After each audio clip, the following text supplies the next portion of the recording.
京子です。ブルターニュジャポンの先生です。Bonjour à tous. Bienvenue à l'initiation de cours de langue. Nous, en japonais, nous avons 3 alphabets déjà. Et le premier, dans le premier alphabet, il y a déjà 46 lettres.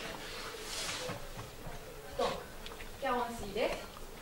Le premier, hiragana.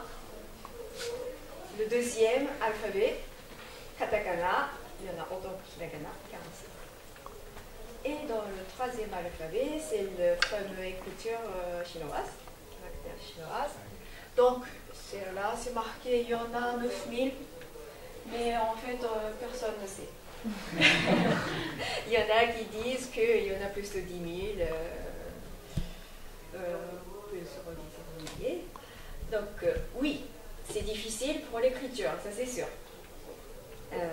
Mais non, pour l'oral, pour parler, c'est assez facile parce que, en fait, déjà par rapport au français, il n'y a pas de féminin masculin, il n'y a pas de singulier pluriel, il n'y a que 2 temps, il n'y a que le présent et le passé. Et ensuite, les conjugaisons des verbes ne se font pas selon les personnes. Donc on dit je courir, on veut courir, il courir. Facile. Mais je ne dis pas qu'il n'y a pas de conjugaison. Il y a des conjugaisons, mais selon, ça dépend.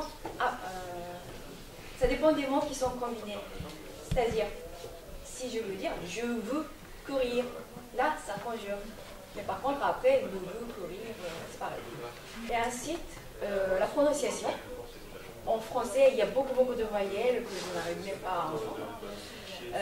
Mais en japonais, il n'y a que 5 voyelles. A, I, U et O. Et dans chaque syllabe, il y a un voyelle en moins. Donc ça fait peut-être un peu comme l'italien. Donc la prononciation est assez facile. Alors d'abord, donc le premier alphabet, hiragana. Je vous ai dit, il y en a 46. C'est ici. Donc, c'est une lettre qui sert comme les vôtres. Donc chaque lettre a chaque son. Et il n'y a pas de sens. A, I, E et O, il y en a 46. Et on utilise pour les mots d'origine japonaise. Et le deuxième alphabet, katakana, donc le son est exactement pareil. Le tableau correspond exactement pareil au tableau de hiragana. Donc ça se prononce A, I, U et O, etc. Et il y en a 46. Et le deuxième lettre, alphabet, katakana, on utilise pour les mots d'origine étrangère. Donc comme le mot France, on l'utilise en katakana. Ou bien vos prénoms, vos noms. Vous êtes étranger au Japon, donc vous allez écrire vos prénoms vos noms en katakana. Il y a donc ce fameux kanji qui vous attend. Donc le kanji, dans les kanji, je vous ai dit, il y en a 10 000, plusieurs 10 000. Mais bon, personne ne connaît par cœur tous, c'est pas possible. Mais pour bien lire un journal, par exemple, un journal comme le sur France, là, il faut connaître à peu près 2000 kanji. Et 2000 kanji, ce n'est pas 2000 comme hiragana. Ce n'est pas pareil.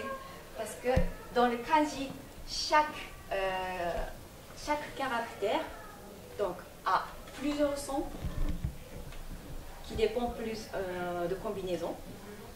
Donc ça, vous devez apprendre plusieurs sons et plus des combinaisons. Dans quel cas on utilise cette prononciation. Ensuite, il y a plusieurs sens aussi. Voilà. Et dans chaque kanji, en fait dans les kanji, il y a 3 types de kanji. Le premier type, le premier groupe, c'est le kanji idéogramme. Donc on a créé un kanji à partir de l'image, de dessin. On voit le montage, on simplifie, on obtient la montagne d'aujourd'hui. l'arbre, c'est pareil. On va simplifier. Et on a obtenu celui-ci. Donc ça, c'est le premier groupe. Ensuite, il y a le deuxième groupe. Là, celui-ci, par exemple, ça, c'est pas un dessin qu'on voit concrètement. Mais, par exemple, il y a une assiette ou un bar, comme vous voulez. Il y a une assiette, il y a un point dessus. Donc, ça fait un peu une sorte de signe. Et là, on obtient le kanji qui veut dire en haut ou dessus. Et quand on a le point en bas, là, ça va faire, donc il y a une ligne, et en dessous, on va écrire qui correspond à un point. Et là, ça veut dire donc en dessous. Ainsi, le troisième groupe, on utilise plusieurs kanji simples et on combine.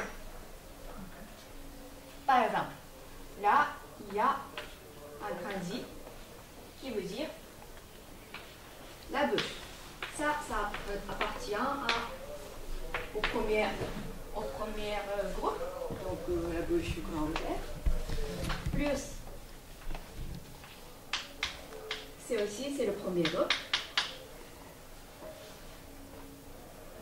À votre avis, est-ce que vous voyez quelque chose?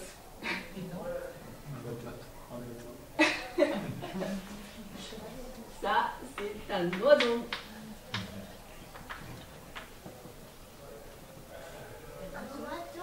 Oui. C'est peut-être aussi des pas qu'il faut. C'est les traces de... Oui, mais bien sûr. Maintenant, tu vois, non? Donc, on va combiner ce kanji, bûche plus oiseau. Et on obtient ce kanji.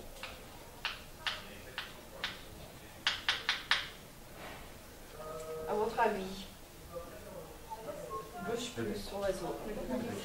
Le bec, oui, j'ai entendu hier aussi. Ils ont dit bec. Qu'est-ce qui sort dans le bec d'oiseau? Le chant d'oiseau, le cri d'oiseau.